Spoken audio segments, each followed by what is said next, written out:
Queridos, nós estamos na nossa leitura do livro Nasci da Mente, no capítulo 8, né? E esse capítulo é um capítulo muito denso. É um capítulo que trata de um tema, de certo modo, técnico, porque tem algumas questões de natureza técnica, linguística, né? Tem algum aspecto doutrinário, dogmático, que vai tratar acerca do tema justificação pela fé. Tem uma grande desconstrução a ser feita em torno desse tema, mas nós temos que falar, nós não temos como nos esquivar desse assunto que é dos mais importantes quanto ao nosso desenvolvimento da salvação. Então, eu olhando essa tarde sobre o assunto, nós estamos discorrendo, eu decidi, antes de ler, comentar um pouco sobre a questão, certo? Eu comento sobre o assunto, depois quando a gente entrar no texto, aí os irmãos já estarão esclarecidos, e aí farei só algumas observações, se necessário. Então vou fazer em dois momentos, ao invés de eu ler e explicar um assunto tão denso, eu trago uma explicação geral, depois a gente continua lendo o texto, e aí faço algumas observações se for necessário, tá bom? Bem, o tema, a justificação pela fé, é um tema muito caro para os cristãos protestantes evangélicos. Isso porque foi Lutero, na Reforma Protestante, que trouxe à tona esse tema e que fez dele um tema divisor de águas, né?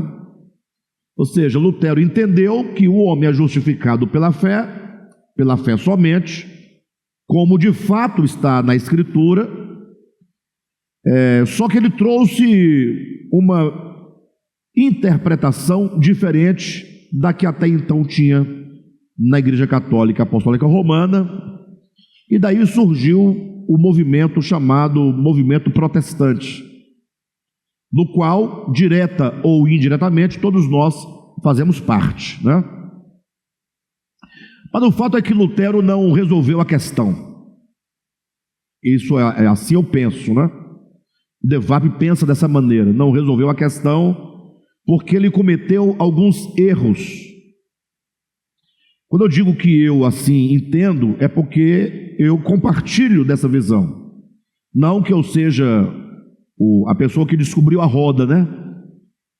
E que criei agora uma situação contra Lutero. Não. Há outras pessoas, lógico, que perceberam esse erro de Lutero, sobretudo no que diz respeito ao conceito de justificação e ao conceito de fé. Ou seja, se o termo fé e o termo justificação forem entendidos de maneira equivocada, ainda que você pregue a justificação pela fé, se o conceito estiver equivocado, você vai chegar a um lugar equivocado. Então não adianta você bradar que a justificação é pela fé. Se você não entende o que é justificação, não entende o que é fé.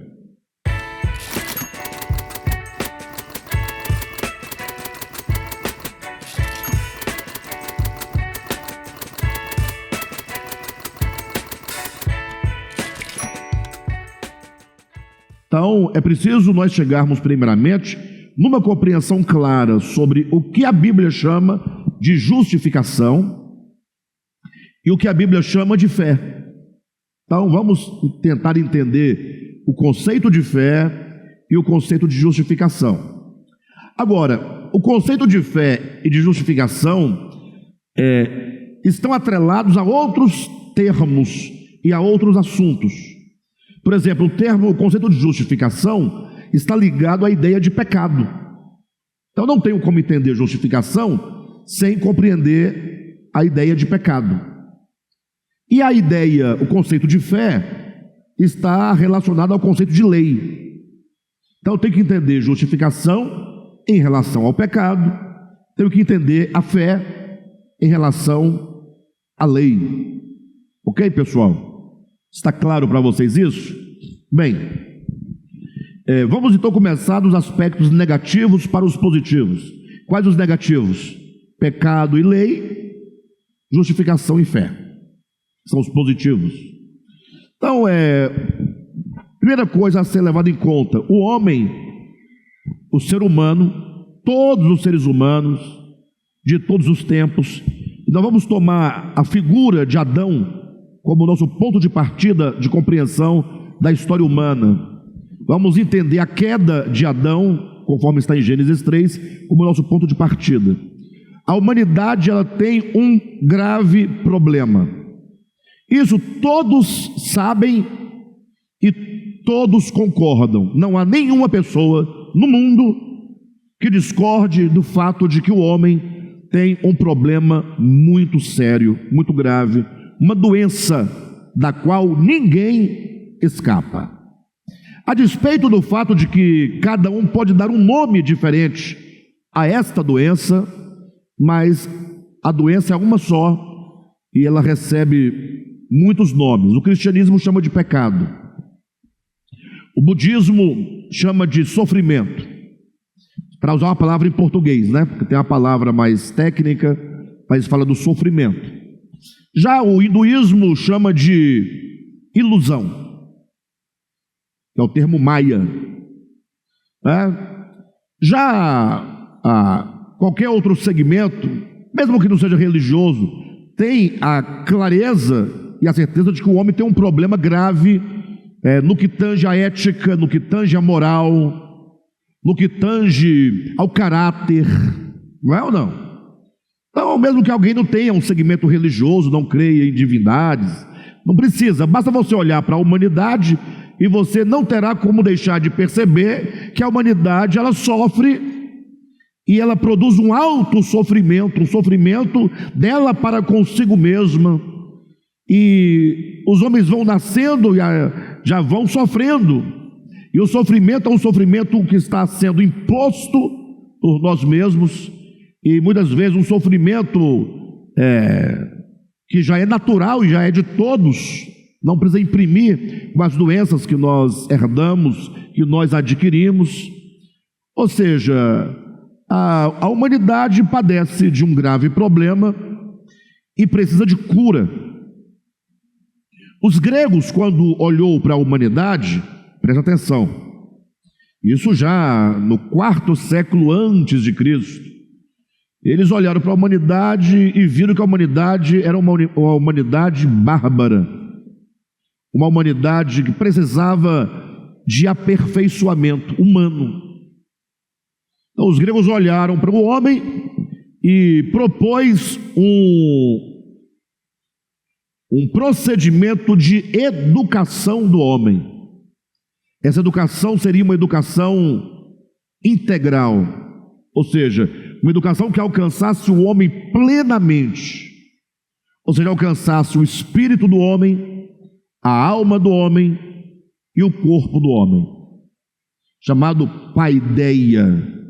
Paideia é a palavra que os gregos deram para se referir à educação do homem integral, do homem na sua plenitude. Eles queriam gerar um homem, mas não era o homem individual, porque a noção de homem que os gregos da antiguidade tinham era de homem coletivo. A ideia do homem individual, do indivíduo, isso é algo muito recente. Isso é algo praticamente da Reforma Protestante para cá, é do Renascimento para cá que a individualidade vai começar a surgir na história humana enquanto algo a ser perseguido, buscado, a ser cultivado. O homem enquanto o indivíduo separado da sociedade. O movimento protestante contribuiu muito com isso quando falou sobre o valor de uma alma. Quando, ao falar da salvação, o movimento de reforma protestante vai dizer do homem que é justificado pela fé, e portanto ele começa a olhar o homem na sua individualidade. E a modernidade, portanto, vai instaurar o conceito de indivíduo. Daí chegar onde nós estamos chegando hoje, né? No individualismo crônico, maléfico. Mas na antiguidade, os gregos viam o homem enquanto um corpo. Enquanto um corpo. Daí eles queriam educar esse homem, na paideia grega, de modo integral, espírito, alma e corpo. Quanto ao corpo, o homem tinha que ser destro. Olha a ideia de aperfeiçoamento. Tinha que ser guerreiro, tinha que ser esportista, atleta, um bom atirador, um bom lutador, equilíbrio corporal, ou seja, um corpo sadio, cuja saúde se manifestaria por meio de habilidades. Daí vocês vão lembrar das Olimpíadas, né? Lembra das Olimpíadas que os gregos criaram? E os Jogos Olímpicos, né? Que aconteceu na cidade de Olímpia. Isso era a educação do corpo. Então, essa questão do homem gordo, homem sentado, homem buchudo, homem travado, homem que não sabe atirar uma pedra, não sabe apertar um parafuso, para os gregos isso era um problema que tinha que ser corrigido, porque o homem tinha que ter uma educação integral. Com respeito ao espírito, ele tinha que crer nos deuses. Olha a ideia, que legal, né? Ele tinha que se submeter, né, à ordem espiritual dos deuses, né, do Olimpo, etc. Quanto à alma, o homem tinha que desenvolver areté, né, as características de uma alma justa, né, uma alma bela. E a areté também era aplicada à destreza do corpo, às virtudes de um modo geral. Então, pensavam os gregos que o homem precisava de quê? De cura. A paideia é levar o homem a uma condição divina, humana, de perfeição. Tanto é que eles estabeleceram o que nós conhecemos hoje por essa, como eu posso colocar, os gregos estabeleceram essa cultura, fugiu agora a palavra, essa cultura ocidental. Como é que nós podemos chamar? Em contraste aos bárbaros, A Bíblia fala sobre muito bárbaro e grego, né? Então o bárbaro era o homem que não tinha essa cultura, que não tinha sido alcançado pela paideia grega. Portanto, era um homem que muito bruto, ignorante, não participava, tem a palavra mais específica, né? De todo modo, essa é a ideia. Então, os gregos estabeleceram essa educação ocidental, da qual nós participamos. Embora a compreensão dessa cultura grega para nós, dessa civilização, né? Civilização, o homem civilizado, essa palavra civilizado, não é? Vem do latim, não é? Da palavra cidade, cidadão, civilizado, mas que vem do grego polis, política. A cidade é o homem da cidade, é o homem integrado, é o homem político, é o homem polido, é o homem culto, é o homem, Então os gregos tinham essa ideia. Então, culturalmente falando, sabia-se desde os gregos da Grécia Antiga que o homem tinha que ser alcançado por um tipo de salvação. Lógico, salvação não no sentido espiritual, mas de uma condição subhumana para uma condição divino-humana. Perfeito? Isso é para demonstrar a vocês que não é uma questão meramente religiosa. Vocês entenderem que isso é um problema crônico da sociedade, da humanidade. Por exemplo, por que nas nossas escolas hoje, aqui no Brasil, nós temos educação física? Né? Por causa dos gregos, por causa do corpo. Só que não tem nada a ver a educação física daqui com os gregos lá. Mas é uma tentativa, né, muito distante de ser integrado nessa concepção de que o homem, no âmbito da sua educação, tem que atentar para o corpo também, o corpo físico. Bem, mas o fato é que a Escritura apresenta o problema do homem integral, como sendo o problema do pecado. Vai dizer que o homem, em razão do pecado, e aí é interessante saber que pecado não é exatamente o cometer um ato. Isso é importante entender isso. Pecado não é uma coisa que você realiza. Pecado é você errar o alvo. Então, se você tivesse que atirar em um alvo que estava à sua esquerda, e você decide jogar sua flecha num outro alvo que não é o alvo no qual você deveria acertar, você comete pecado, você erra o alvo. Você deveria atirar numa direção, mas você, por algum motivo, atira em outra direção. Então não é exatamente a coisa em si, mas é um desvio que acontece primeiramente dentro do homem, no olhar do homem, na interpretação do homem, como o homem lida com o mundo, como é que o homem lida consigo mesmo, como é que o homem lida. Então, o problema do pecado coloca o homem na condição daquele que, em tudo o que ele realiza, a partir do seu espírito, alma e corpo, ele passa a viver de um modo a não alcançar o objetivo para o qual ele fora criado. Só que não era errar um alvo meramente acidental. E aqui está a grande questão do nosso tema. Não é que errar o alvo, você tentou acertar na direção e errou.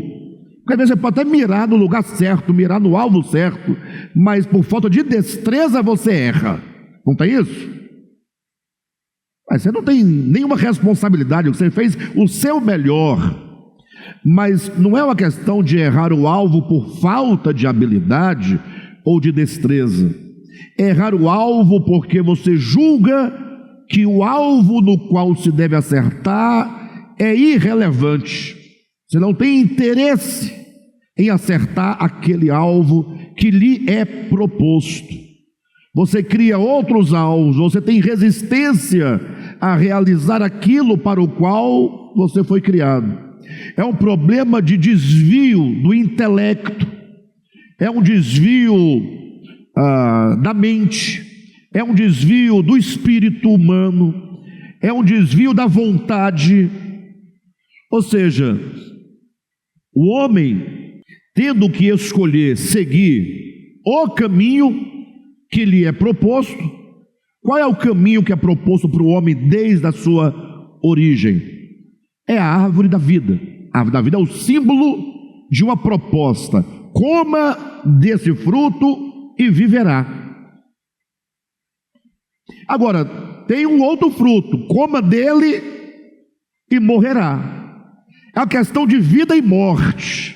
Quem está entendendo? Ou seja, o homem foi criado para viver. E vida plena, né? Vida completa, plenitude de vida, de alegria, de felicidade, de saúde. Mas, para tanto, o homem, o Criador, designa ao homem a árvore da vida, que é um símbolo de Deus. É um símbolo. A árvore da vida não é uma árvore. Então, você vê que todo o erro que vai acontecer no entendimento, lá na frente, sobre justificação pela fé, já começa errado na origem. Tem gente procurando o Jardim do Éden hoje. Tem gente que acha que o Jardim do Éden está na terra, lá para o lado do Iraque, e que ninguém consegue ver, mas está lá, e a árvore da vida está lá dentro. Mas não, a árvore da vida apenas é um símbolo de Deus, é o símbolo da vida. E por quê que a árvore da vida é chamada de árvore da vida, e por que refere-se a Deus? Ora, porque a vida é aquilo de que você depende absolutamente e sempre. Quanto mais você vive a vida, mais da vida você depende. Por exemplo, uma criança quando nasce, ela não tem que respirar, ela tem que puxar o ar, se esforçar para o ar entrar nos pulmões, soltar o ar novamente, inalar o ar. Ou seja, isso é a dependência da vida. Vai passando o tempo, não tem como chegar, agora eu tenho 18 anos, sou um cara forte, agora eu não preciso mais respirar, nem me alimentar, não, você tem que, não tem como. Chegar aos 60, aos 70, aos 80, aí que você precisa mais ainda. A árvore da vida implica o reconhecimento de que eu preciso de Deus para viver, e quanto mais de Deus eu tenho, quanto mais de Deus eu dependo, mais eu vivo. E a outra árvore representa a morte, que é ali referida como conhecimento.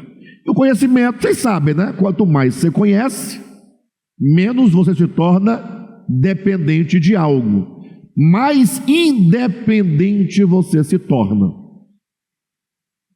Então, por exemplo, quando você tem um problema numa tomada na sua casa, como você não tem conhecimento, você depende de alguém, né? Tem que chamar alguém. Aí chama o cunhado, né? Cunhado, vem cá, me ajuda aqui. Né? Aí o cunhado vem, aí ele vem feliz porque, poxa, está precisando de mim. E o outro tem que ficar humildezinho, porque, né? Afinal, senão não resolve. Pô, lhe faltar o quê? Conhecimento.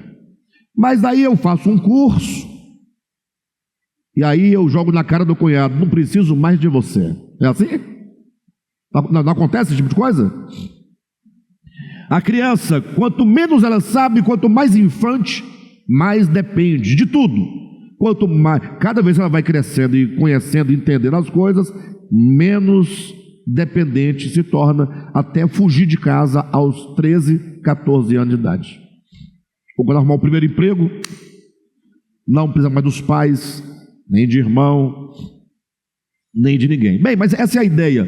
Aí o fato, então, é que são dois alvos.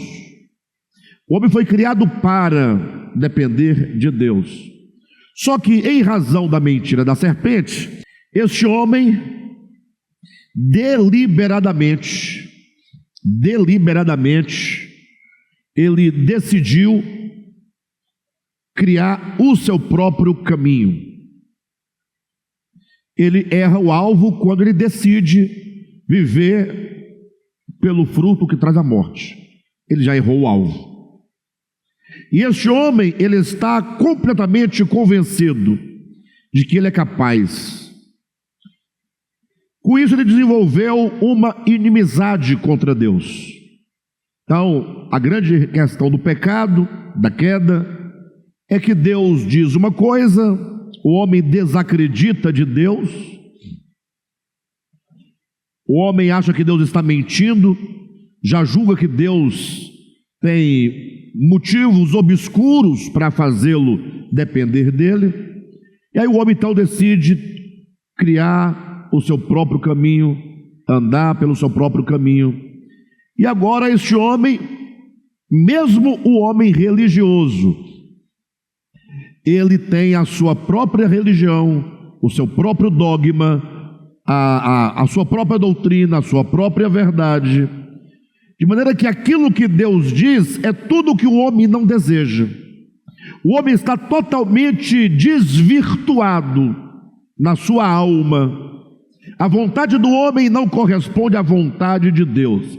E não precisamos ficar aqui falando horas e horas, exemplificando que a nossa alma, ela está em completa desarmonia com Deus, porque vocês já estão cansados de saber disso. Você pode pegar o crente, qualquer crente que você quiser, você escolhe. Pode pegar o Papa, se você quiser, qualquer religioso. Os católicos são interessantes, eu admiro os católicos. Porque crente é sem futuro, né? Crente não tem futuro. O crente, você olha para a cara dele, você sabe que ele é picareta. O crente, que ele é vagabundo, mentiroso. Você sabe. Bater o olho no crente, você sabe que não tem futuro. Lógico, não é todo mundo, né? Mas é porque o crente, ele, enfim. O católico não, ele tem uma carinha de santo, ele imita os santos da igreja católica, aquela humildade. Mas não é diferente do crente, é tudo uma coisa só. Mas eles enganam, né? Assim, a aparência deles, o modo de falar, até o padre quando fala, tem um falar mais manso, né? É diferente. Mas o fato que se é homem, se é ser humano, no final o resultado é o mesmo, a despeito da fé dogmática da religião. Espírita tem aparência, né, de caridade, conversa fiada, está tudo no mesmo balaio, tudo. O ateu, coitado, o ateu é o mais certo de todos, porque ele fala assim: eu não acredito mesmo, você é crente, diz que acredita, mas não acredita, é bobagem, né? O crente fala que acredita, no final não acredita, tem uma fé dogmática. O problema do ateu não é Deus, é que ele não quer religião, e religião não é Deus. Diferente. É porque o ateu, o problema dele é que ele confunde Deus com religião. Como ele não acredita nas religiões, porque não tem como acreditar mesmo, é ateu. Só que se ele conseguir separar Deus da religião, ele pode repensar a situação dele. Mas por que eu estou dizendo assim do homem, do crente, do católico, do ateu, do espírita, de todo mundo? Porque todos estão na mesma condição de inimizade. Na hora que a coisa fecha, o homem erra sempre o alvo. A maldade. A maldade é algo intrínseco ao homem. Por isso que eu dizia aqui no domingo que Jesus é a coisa mais estranha que existe, porque tudo que ele é aquilo que nós não queremos. Tudo, absolutamente tudo. O que de Jesus, dele, homem, com o qual você concorda? Olha que desafio maravilhoso. O que você viu em Jesus? Você fala assim: olha, isso aqui de Jesus é minha vida. Não, uma coisa tá aí o desafio para os crentes, para os pastores, líderes, para o Papa. O que de Jesus que você viu nele, que você fala assim: olha, isso aqui para mim é tudo, e eu vivo, e eu largo tudo, porque eu acredito piamente que isso aqui é a coisa mais verdadeira. O que? Vai lá, Rogério. Alguma coisa, Líbia, Silvia, Júlia, Emico, Nivaldo, Raimundo, Gilvan, você de casa, diga aí. Aquilo que Jesus falou, perdoar, quem concorda? Vamos lá, vocês concordam que tem que perdoar 7 vezes? Não, você não concorda, para. Na segunda vez você pede arrego e mete a mão na cara do indivíduo, na segunda vez. 2 vezes. Ou seja, está pior que Pedro, né? Às vezes nenhuma. Porque fala que perdoa, mas não perdoa. Conversa fiada. E o pior, há um texto, salvo engano, esse texto 70 vezes 7, esse é de um livro de Marcos, que tem um complemento, 7 vezes por dia. Não é a vida inteira, uma pessoa, não. Uma pessoa errar com você 7 vezes no mesmo dia, e você perdoá-lo 7 vezes. Não, mas ainda assim é um padrão fora. Jesus não aceita, o dele é 70 vezes 7. Em outras palavras, 70 vezes 7 não é uma soma, não é uma equação, é um número perfeito. que o 7 é número perfeito. 70 vezes 7 é o número da perfeição, a plenitude da perfeição, o que equivale a dizer que você não deve se ofender nunca, porque a ofensa, ela exige e requer perdão. E para você poder perdoar 70 vezes 7, não é? Ou você precisaria não se ofender absolutamente. Então, assim, você acha que está certo isso? Você fala, está certo. Mas está certo em que sentido? Na igreja, quando o pastor prega, no ensino bíblico, está certo. Tudo que diz respeito à Bíblia, está tudo certo. Sai da igreja, vai para a rua, vai para a sua atividade, para o seu trabalho, e lá é outra coisa, não tem nada a ver com a Bíblia, nada a ver com Jesus. A vida humana é outra. A vida humana, o que vale é quanto você tem de capacidade de ludibriar, de enganar, de mentir, de superar, de ser o melhor, de ganhar mais que o outro, de tomar, de ser o melhor, ganhar uma vantagem sobre tudo e qualquer coisa. Eu não vou entrar nos méritos porque nos humilha muito, e eu tenho medo de alguns irmãos não conseguirem suportar o peso e desistirem de fazer alguma coisa. Mas as coisas estão simples, e o pior é que a gente não reconhece, né? Imagina só, aparece uma doença para você, uma doença. Você precisa de quê? De um médico, uma consulta, e você não tem como pagar, você não tem os meios. Aí você faz o quê? Vai ao médico, né? Não tem como te atender, não tem jeito. A fila é grande, é muita gente na sua frente. Ele esperando, tem 2 anos para receber uma consulta, para daí ver o que vai fazer. Aí eu falo, não, moço, vem cá, tem uma pessoa aqui dentro que te ajuda.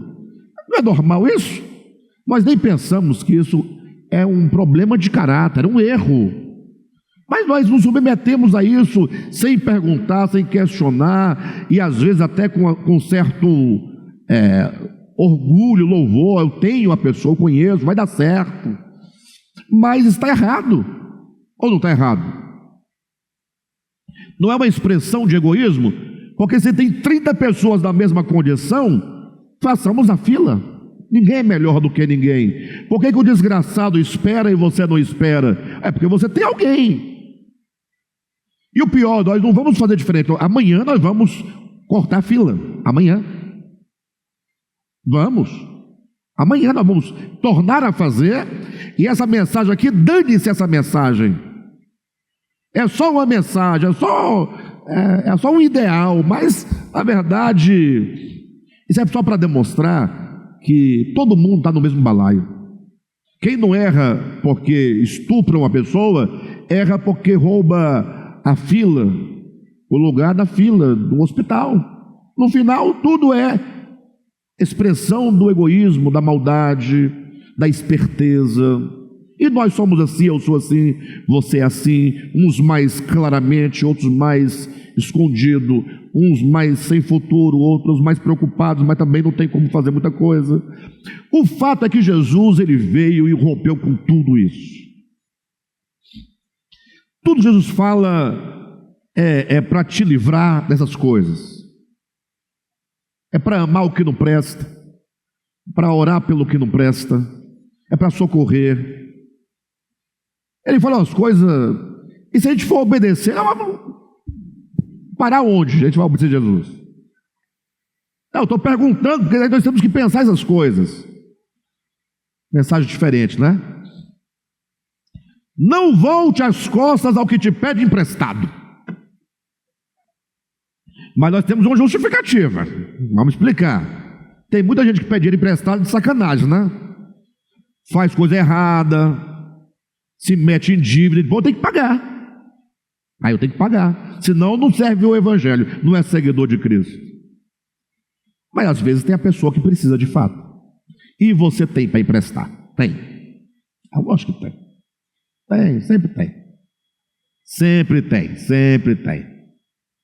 A gente fala que não tem porque o que temos sempre está comprometido, ainda que seja com o futuro. Isso aqui é para uma emergência. Eu não posso mexer, porque é uma emergência. Mas você tem, está aqui, a emergência é o seu próximo, você é o mal que precisa, né? Mas não é diferente, Jesus não é diferente. Jesus não está preocupado com dinheiro, ele não está preocupado com nada. Ele não é desse mundo, ele veio para romper com tudo que a religião acha que é certo ou é correto, não é? Falar o camarada oferece sacrifício, fala, não, Deus não quer sacrifício, Deus quer que você obedeça a Ele. Porque é mais fácil para o homem você criar uma religião com seus ritos, você cumprir com aquelas, acende a vela e está resolvido, acende a vela para o santo, pronto, já fiz minha parte. Dá o dízimo, você dá o dízimo, já fiz minha parte. A religião, ela procura estabelecer um sistema, né, para que te dê um conforto na sua consciência de dever cumprido. Jesus não, ele quer que você seja conduzido de volta. Ele vai falar sobre o caminho te conduz de volta. Ele vai falar que ele vai preparar um lugar no Pai para nós, ele quer nos levar para lá. Ou seja, Jesus sabe que o problema do homem está na sua consciência, na sua mente, no seu coração. Ou seja, o homem ele está totalmente alienado de Deus. Ele está é como se o homem estivesse fora de sintonia com aquilo que Deus é. Bem, e aí não precisa pegar a Bíblia, nada, é só você olhar para a humanidade. O ateu sabe que o homem está fora de sintonia com alguma coisa que é boa. Ah, não chamo Deus, não tem problema. Você sabe que o homem está desalinhado com alguma referência. Tem que ter uma referência, porque se não está dando certo, está um comendo o outro, está um mordendo o outro, tem um problema.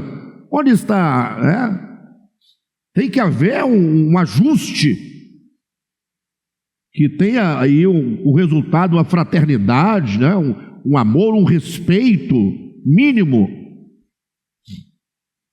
Então o homem tem esse problema. Então para onde você for, você vai encontrar esse problema do ser humano, esse desalinhamento com aquilo que é bom, com o belo, com o justo, com a verdade.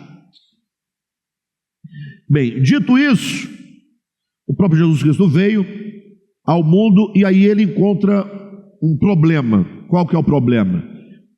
O problema é que o homem, para tentar resolver esse seu problema, essa sua condição, esse seu desvio, não somente de conduta, mas sobretudo um desvio de o modo como ele olha para a vida e lê a vida e interpreta a vida. Este homem, ele, para resolver esse problema, ele tomou para si um sistema de código de conduta, é a lei. A religião, ela toma a lei, vai fazer o que? 10 mandamentos. Se achar pouco, você pode fazer 613 mandamentos, não importa quantos. Você pode até ignorar os 10 mandamentos e os 613 leis, você pode até criar o seu próprio código. Não beber bebida alcoólica, a mulher não corta cabelo, não pinta unha, o homem não vem para a igreja de bermuda igual está o Henrique ali agora, né? Para ficar só por aqui. O homem não faz isso, não faz aquilo, a mulher não faz aquilo. Você inventa a sua doutrina aqui. Tem que usar um pano na cabeça, você não pode comer aquela comida, você não pode, né? Tem uma igreja aqui lá da Ceilândia aqui, que o homem não troca de roupa na frente da mulher e vice-versa, e eles nunca se veem nus. E como é que faz as coisas? Tem um buraquinho na roupa, eles fazem um buraquinho por onde passa a coisa passa só na hora necessária, e lá na mulher tinha um buraquinho, aí faz as coisas. Deve ser uma coisa, está pior que sapo, né? Pior que sapo.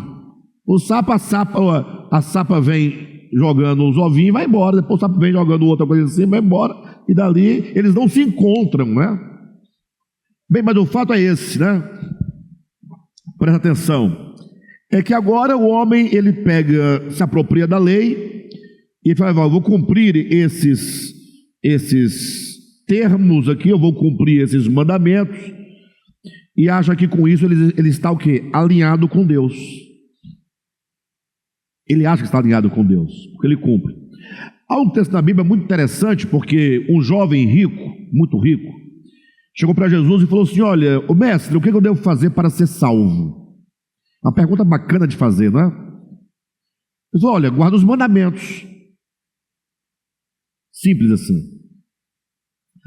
Aí o homem: quais mandamentos?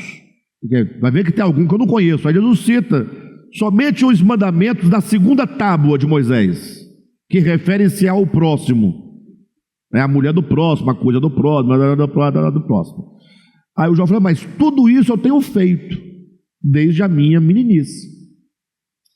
Aí ele falou: não, então só falta uma coisa então, se você já faz tudo isso, só falta agora você pegar os seus bens e distribuir para o seu próximo, os que sofrem, os desvalidos, que estão famintos, com frio.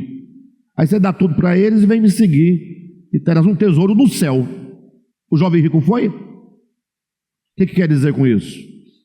Que a lei, ela pode até fazer com que eu dê 10%. É possível.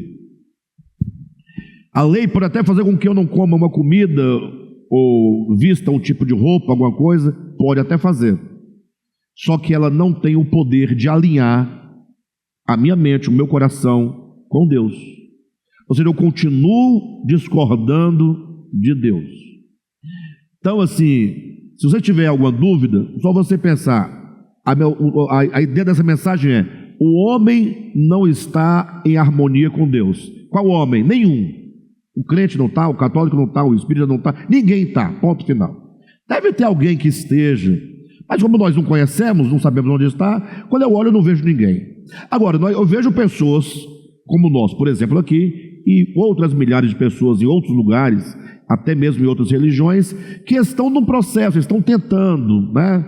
Estão compreendendo, estão caminhando, mas que sabem que não estão, e sabem que estão no processo. Então, não é que agora acabou tudo.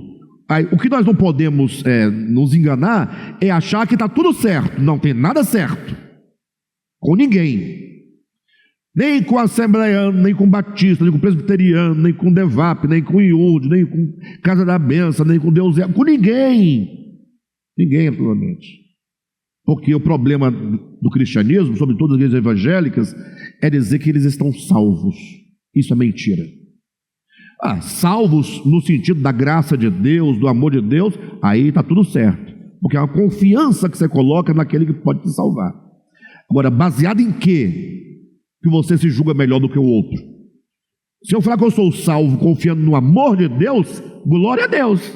Logo todo mundo está, porque o amor dele está aí. Agora você diz que está salvo, não é por causa do amor dele, e nem por causa da graça dele, é da justiça que você carrega sobre a sua vida.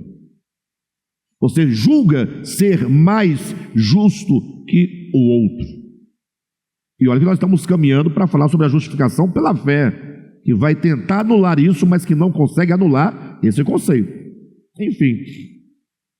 De todo modo, o fato é que os homens estão todos desalinhados.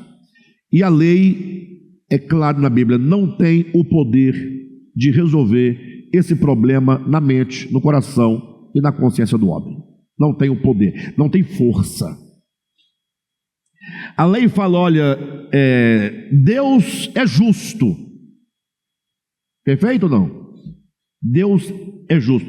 Quem concorda que Deus é justo? Baseado em quê? Eu vou provar que vocês não acreditam que Deus é justo. Vou provar. Para vocês aqui do salão aqui. De casa eu não sei, porque vai que estão certos, né? Quando a gente fala que Deus é justo, você tem que primeiro saber o que é justiça. Porque cada pessoa tem um padrão de justiça diferente. Aquilo que você acha que é justo, o outro pode achar que não é justo. Sim ou não? Isso é claro. Nós temos hoje vivendo um problema daquilo que é justo do que não é justo no Brasil. Com a ascensão aí, com a polarização da direita e esquerda, você tem aí, de um lado, um sistema político de esquerda, que diz que tem que ter justiça social. Já ouviu falar disso? E o outro que parece discordar desse conceito. Perfeito? Não vamos entrar nos méritos.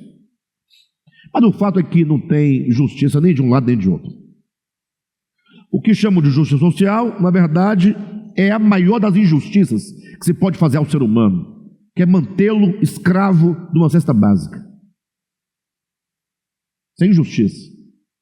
Só que é justo que você divida o pão, porque se o camarada está com fome, você não vai ajudá-lo?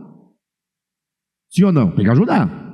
Mas dar uma cesta básica para uma família, dar uma Bolsa Família para uma família e negar o que pode efetivamente tirá-la da condição é injustiça. Mas eu preciso dessa família, porque senão eu não vou me reeleger. E se amanhã não precisar mais dessa minha miserável ajuda, eu vou barganhar com ela o quê? O voto dela. Entretanto, a família tem que comer. E enquanto ela não sai da situação, tem que ter a cesta, tem que ter. Mas aí o outro não pode dar. Começa a briga. Não pode dar esse benefício, não pode aquilo outro. Nós temos um problema de conceito de o que é justiça, afinal de contas. Você vê que não tem consenso, um pensa de um jeito, outro pensa de outro. Fala, não, mas Deus é justiça. Tá, e Deus então ele se enquadra dentro de um padrão? Para ele ser justo, Deus é justo. Não teria que ter um padrão no qual ele se encaixa? Ou não? E qual é o padrão que ele se encaixa? Se ele é tudo, ele é absoluto. Ele é o padrão.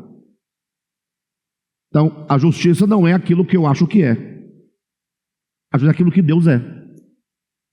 Ele é o padrão. Ele é o padrão. Quem está entendendo? Não há um padrão no qual ele se enquadrando é dito que ele é justo.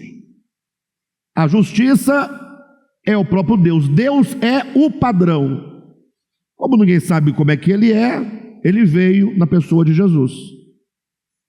E Jesus falou como é que é. Tudo que ele fez, tudo que ele falou, tudo que ele ensinou está dentro de um padrão de justiça. Paulo compreendeu isso. E aí, ao falar de justiça, ele fala o seguinte: olha como o padrão aqui é para arrebentar com todos nós, tá, irmão? É com todos nós. Eu vou assim, olha, é o seguinte: quando Deus, tudo que nós temos é de Deus, é Paulo dizendo, tudo é dele, e tudo que nós temos procede dele. Quando Deus então nos abençoa com os bens materiais, ele diz, parte daquilo que nós recebemos é semente.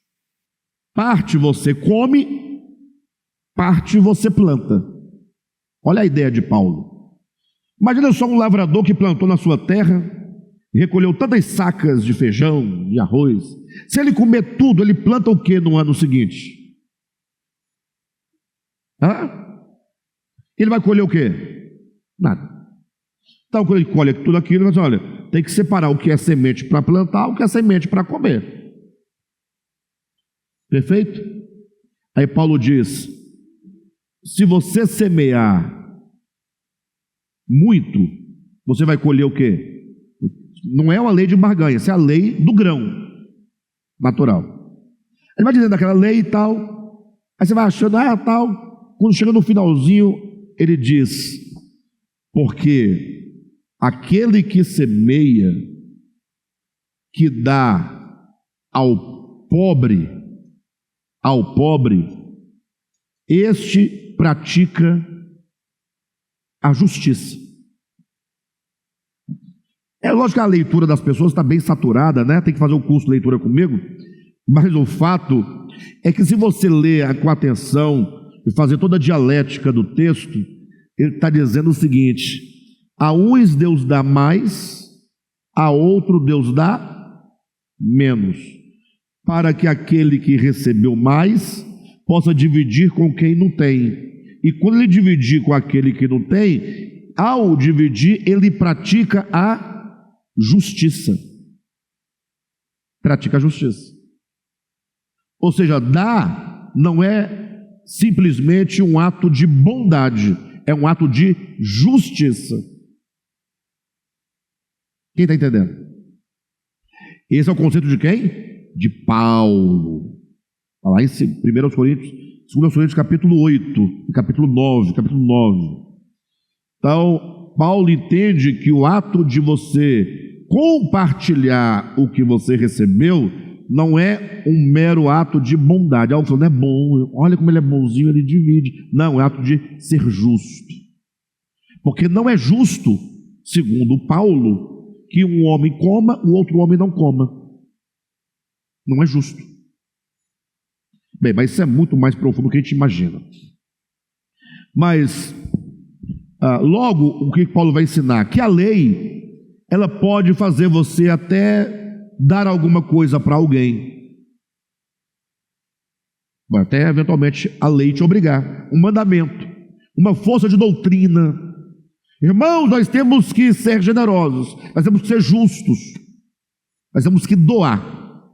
Aí você, opa, poxa vida, vou ter que me ajustar, né?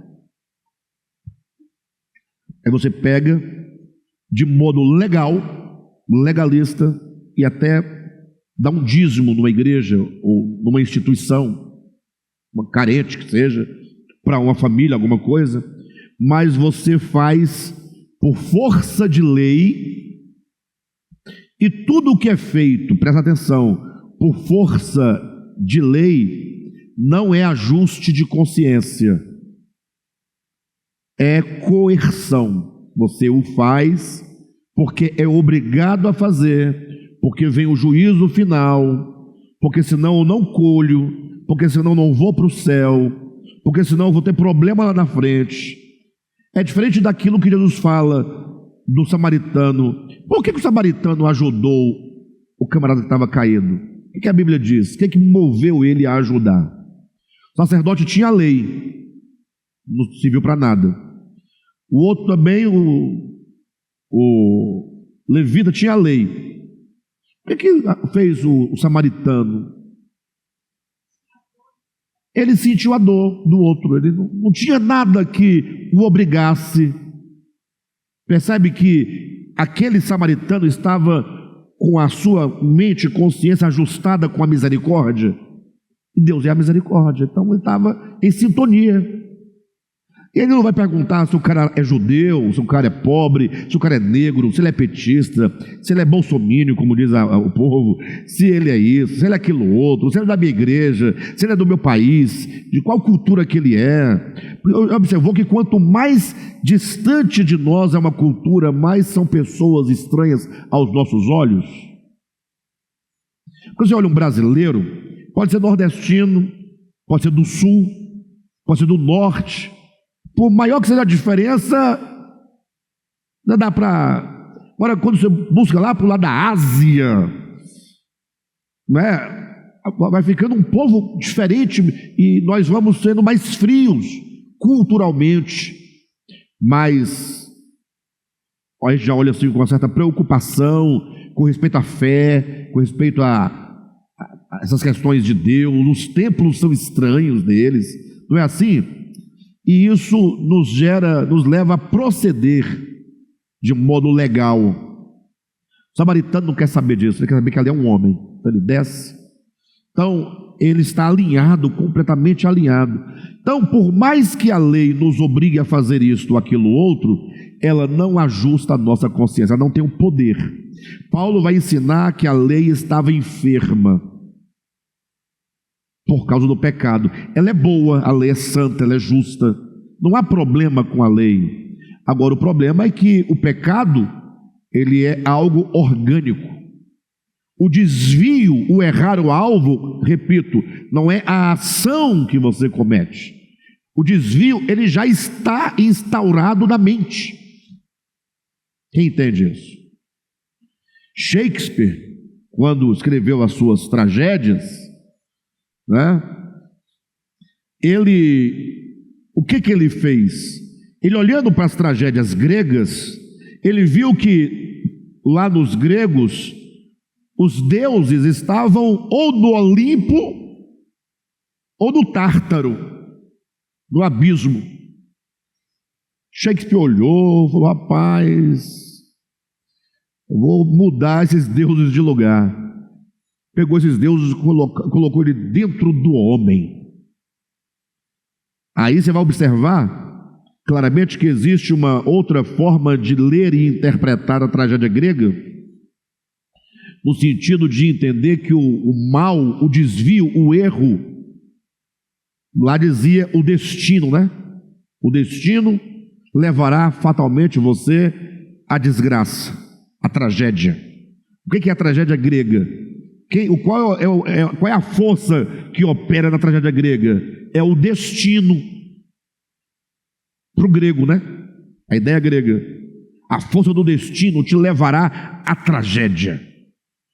Aí Shakespeare fala, não, a força,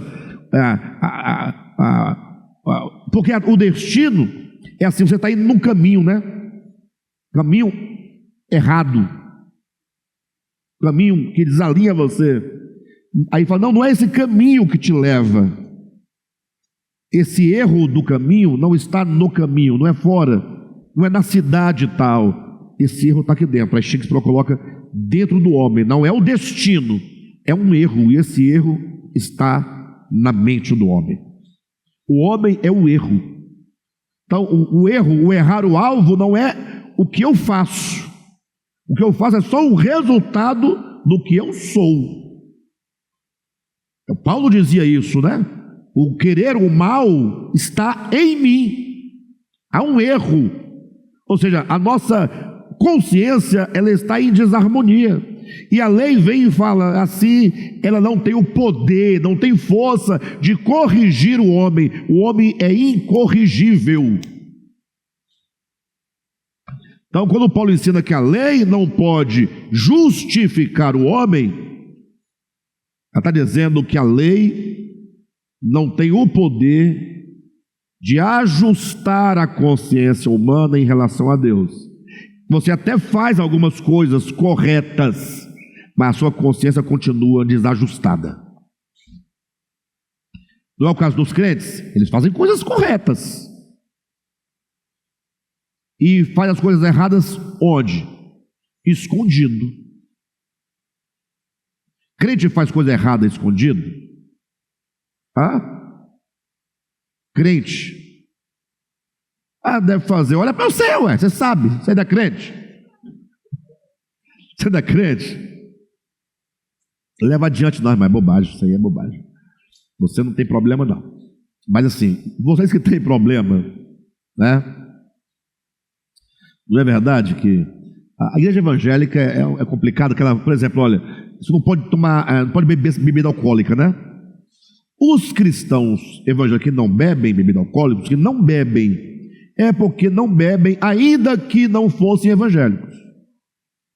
Não, ainda que não fossem. Tem 1 bilhão de gente que não tem nada a ver com crente, né, que não bebe bebida alcoólica.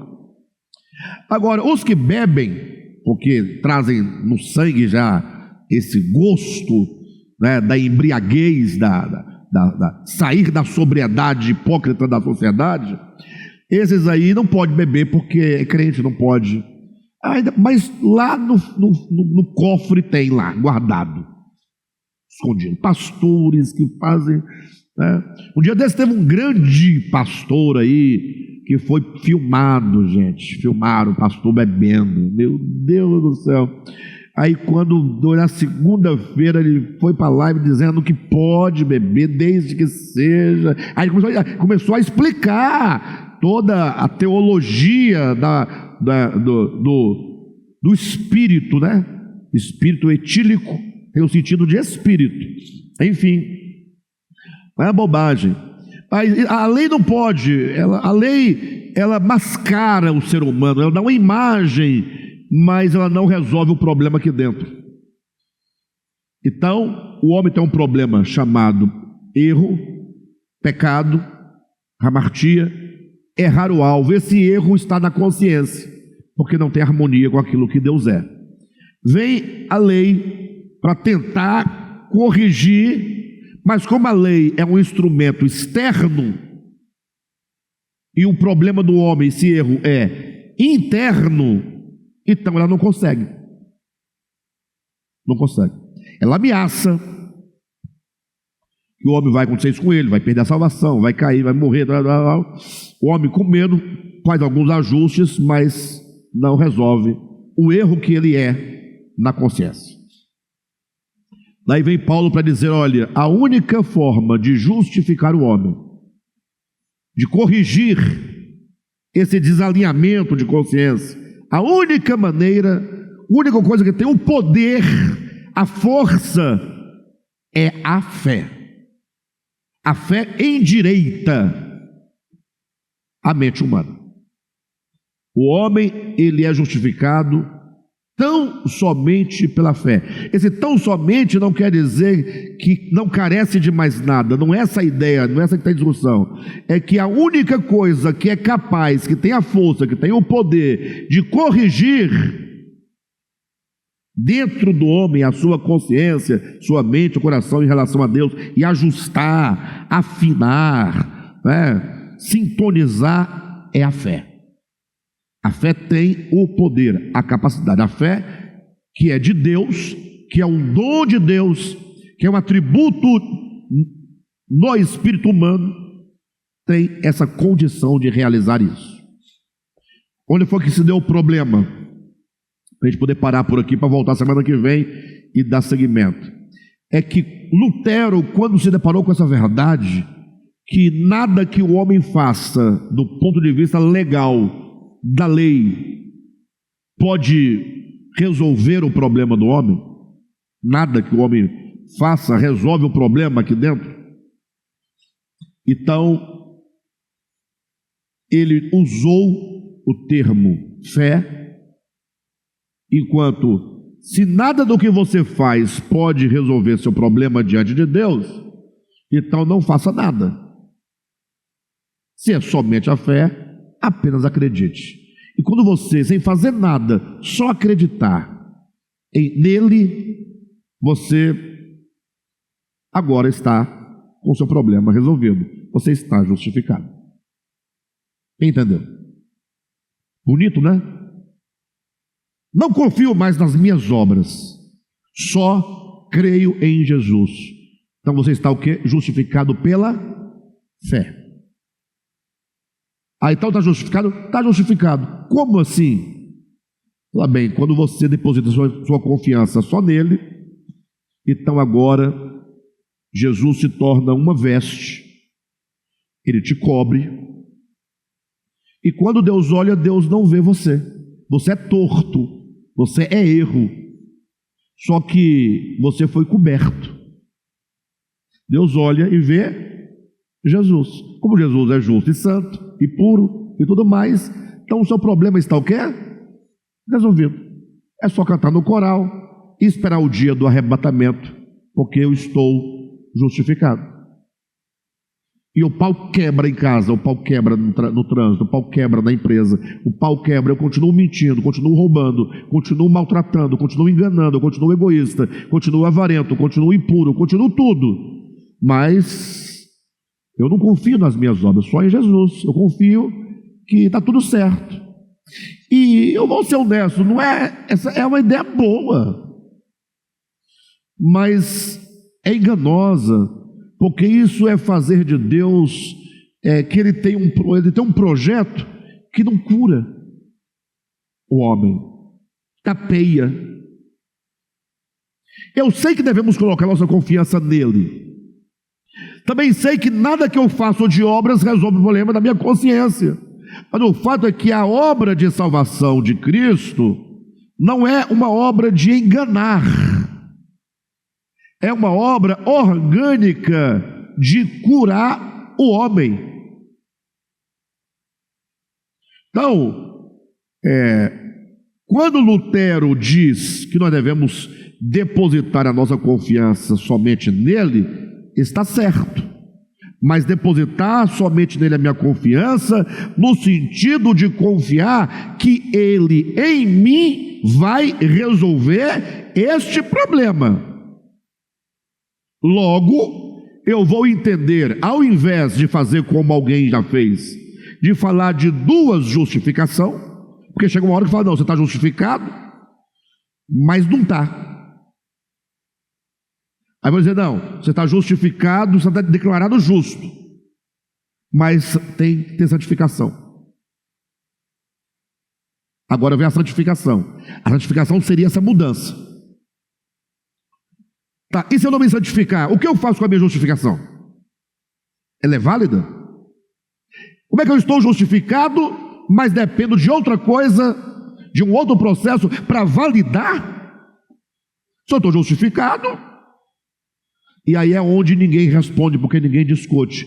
Mas fica mais ou menos a ideia assim: eu estou justificado, mas digamos que eu morri agora, não deu tempo de resolver o problema do erro. Não houve santificação interior, não houve mudança interior, não houve cura interior, não houve nada interior, não houve mudança nenhuma. Então nós não vamos debater isso. Vai para o céu e a mudança, quando você cruza o portão da morte, você lá não leva o erro, você é mudado. Houve uma mudança, você já não é mais o mesmo. Ou seja, o que muda o homem não é a ação transformadora, justificadora, santificadora do Espírito em você, é a morte. Estão entendendo? O cara está aqui, justificado pela fé, não fiz nada, declarado justo, está todo fora de esquadro, fora do prumo. Ah, mas vai, o Espírito vai trabalhar, mas morreu. E agora? Vai para o céu? Como? Não, a morte resolve o problema. Veja que é um assunto complexo, é um assunto grave. Os crentes não querem debater esse assunto, não querem discutir esse assunto, e o DEVAP resolveu trazer esse assunto para a mesa. Entendeu, pessoal? O DEVAP resolveu falar. Lógico, não vamos resolver isso nem com o livro da Cidamente, nem com 3 ou 4 ou 5 estudos. Mas nós estamos falando. Qual é a nossa ideia? É que o homem precisa de ser justificado. Estamos defendendo, vamos desenvolver isso posteriormente, que justificação não é uma declaração de que o homem é justo. O que é ser justificado? É ser declarado. Não. Declarar é uma coisa, justificar é outra. Escreva um texto no Word e ele está todo desajustado, as linhas. Você fala, não, eu declaro que esse texto está justificado. E as linhas continuam assim. Ah, mas se Deus declarar, está declarado. Não, Deus não é Deus de ficar com conversinha, não. Deus, ele diz, o que fora impossível à lei, isso fez Deus. Deus faz o que a lei não consegue fazer: ajustar, corrigir. Deus não está contabilizando o que você errou, o que você fez. Não, Deus quer corrigir um problema que está aqui dentro, que te leva aos erros, aos pecados. Então o problema não são os pecados, o problema é essa raiz, essa matriz desalinhada. Então não adianta você corrigir aqui fora, se não corrigir aqui dentro. Então Deus não está preocupado com coisinhas, quanto copo de água você bebeu. Não, Ele quer resolver um problema aqui dentro do homem, para que agora esse homem possa andar em retidão, porque foi feito reto. Logo, temos que falar o conceito de justificação e o conceito de fé. Por que a fé é justa? Onde está essa força da fé? Que eu não entendi ainda até hoje. Entenderam? Semana que vem nós vamos continuar falando disso. Conceito de justificação, conceito de fé. E nisso nós vamos entender que esse processo de correção, de alinhamento e sintonia daquilo que nós pensamos, somos na mente, na consciência em relação a Deus, isso é o que no Apocalipse é chamado simbolicamente do selamento do nome de Deus e do Filho na nossa testa. É um símbolo. Na medida que vai sendo selado, vai sendo corrigido, alinhado, justificado. Logo, ao invés de nós propormos, como alguém propôs, duas justificações, uma chamada judicial, outra orgânica, nós do DEVAP preferimos entender: a justificação é uma só, o ato de justificar é um só, que tem um começo, um desenvolvimento e um final. É porque o homem é processo. Então, é uma justificação que começa e continua até que endireite finalmente. Abraão é chamado, ele é justificado por fé no chamamento.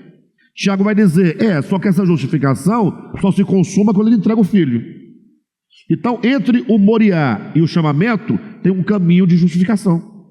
É uma só, que começa no chamamento e termina na entrega absoluta do nosso ser. Quem está entendendo? Então, entendemos, portanto, que novo nascimento é processo. Entendemos que justificação é processo, santificação é processo, salvação é processo. Nada de duas salvação, uma orgânica, uma judicial, nada disso. É uma só, que tem um começo, como uma semente, e ela vai acontecendo. Na medida que nós vamos compreendendo e seguindo pela fé, pelo Espírito, pelo poder, vamos sendo transformados pouco a pouco, alinhados, corrigidos, até chegarmos à condição de varão perfeito. Tá bom? Semana que vem a gente volta